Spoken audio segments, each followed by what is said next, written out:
Hello everyone, I hope you are doing well. So today we are going to look at a very cool effect that I've been asked about a lot. It's an effect where an object dissolves into ribbon or cloth-like form in a very aesthetic way. It's not too complicated, so we will go through it together today. Of course, as usual, this effect is available on Patreon and Gumroad, just like all my other projects, with the full render include lighting, environment, everything, so feel free to check it out. There are a ton of content available. Don't hesitate to leave a comment and give a thumb up, it really helps the channel a lot. Alright, let's get started with the tutorial. Okay, so now we are in 3dsmax and the first thing we are going to do is to create a shape for the creation of the effect. I will maybe not use a sphere like my personal effect, but I will show you that it works with any shape. So maybe I will create a torus knot. So here I create a simple torus knot. Okay, go to front view, axis 0. Okay, I think it's good like this. Now what I want to do is to slice this object. So I will go here in the modifier and add a tie slice. Tie slice here. Perfect. So as you can see, it works like the basic slice of 3dsmax. Okay. It's cool, but it's not what we want. We'll go here in slice operation and switch to cross section. Okay, so here, as you can see that it creates a shape based on the position of the gizmo. So if you want, you can animate it. It's very cool, but it's not what we want for this effect. So I will go here in cross section menu and increase the number of slices. So maybe 100. Okay. But as you can see, the number of slices of section is controlled by the spread. So I will lower the value of the spread, maybe 0.5. Okay. So here we can see my whole shape. It's good like this. So now what we want to do is to create shape for all these splines. So I will add a tie spline measure. Tie spline measure here, okay. And I will not keep the tube mode, but I will switch to extrude. Okay, so here I have a simple extrusion. You can see here the cap. It could be cool for an effect, but it's not what we want. So I will deactivate cap start and cap end. Okay, now I can just control the amount here. Maybe 0.52. Yeah, I think it's good. We have a good shape here. Okay, so it's over for this part. You can, of course, increase the number of slices and decrease the value of the extrude if you want more section and a more defined object, but I think it's cool like this. And after all, you can create a gradient for the transition with your original shape, so it's cool like this. Okay, so now we'll go in TyFlow. So I will create a TyFlow setup here. TyFlow, open editor, move maybe the window here on the left, my object here, and I will add a burst object. I can now pick my torus knot. I deactivate now the torus knot. I only keep the TyFlow. Okay. Now what I want to do is to have one object for each part, for each line. So I will add an element factor operator. Element factor here. Okay. Now what I want is to create something like a close, so I will add a close bind. Close bind just after the element factor. Of course. What I want to do now is to create a progressive force. So I want the bind to be activated after with a surface test, with maybe an object like a box. So for the moment, I will deactivate the binding. So I can add a particle switch operator here and activate, deactivate bindings. Okay.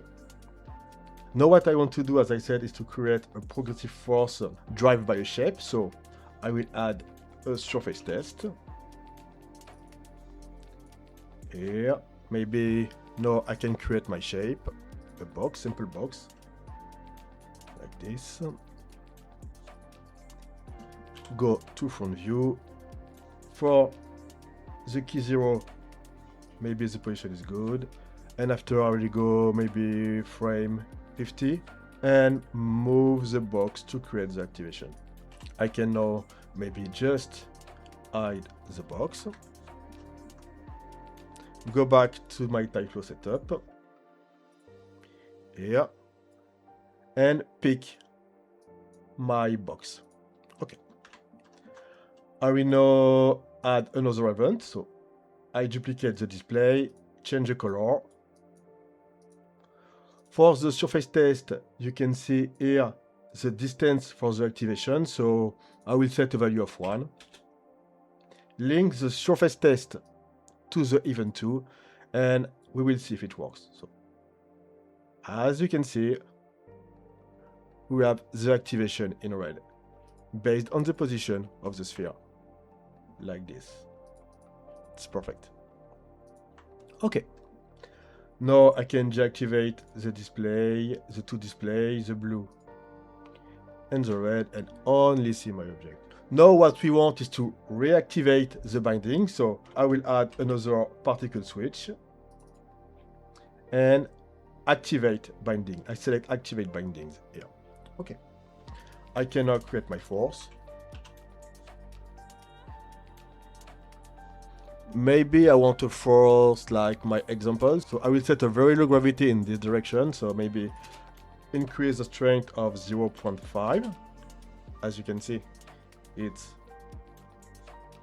very strong, so I will add a slow operator, maybe 20. Okay, it's better like this. If you don't like here the wall between the shapes, you can just go here in TyFlow and go to setting and increase the time step, maybe 1.2, and you can see it's better. 1.4. Okay, no, it's perfect. It's great. I will just go back to frame because I will add another force, so I think we'll now see the hole here. Okay, I will now go back to the force and maybe add a bit turbulence. So here I have my turbulence. I will set a low value to 0.5, low scale 10. Oh, it's already beautiful. Maybe 1. It's very cool. Maybe this time increase the step. That's amazing. Decrease maybe the scale again. Increase the strength. I can again go back and play again with the velocity. Nice. Let's see. Yeah, that's very cool. So to finish, what I can do is just select my TyFlow and add the turbo smooth. So you can see it's better like this. Without with, maybe increase the iteration. Wow, it's perfect. And to finish, I will add the shell to have more depth in all the claws. So shell. Okay, now it's too much, so I will set 0.1 for the outer and 0.05 and 0.05 here too. And here, as you can see, the effect is perfect. It's amazing.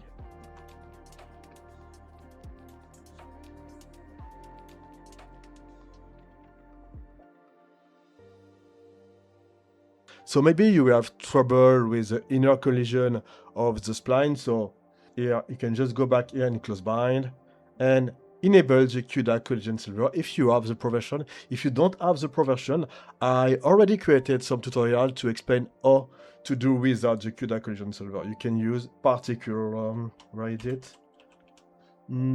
Particle physics. So I will not add here the particle physics, but you can play with the particle physics to create the collision and don't have the intersection. It's the overlapping.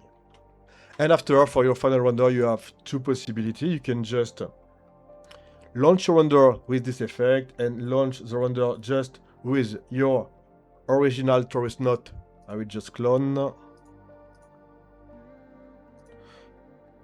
without the effect, and after you can just create a transition in After Effects, or you can just add the mapping here and play with the gradient to create the transition. I will explain that in Patreon, so if you are interested for the mapping after, for the transition, you can just go to my Patreon to see the effect. And that's all for this tutorial. I really hope you enjoyed it and learned something new. If you like this tutorial, don't forget to leave a like and a comment to let me know what you think. It really helps support the channel and let me know what kind of content you would like to see next.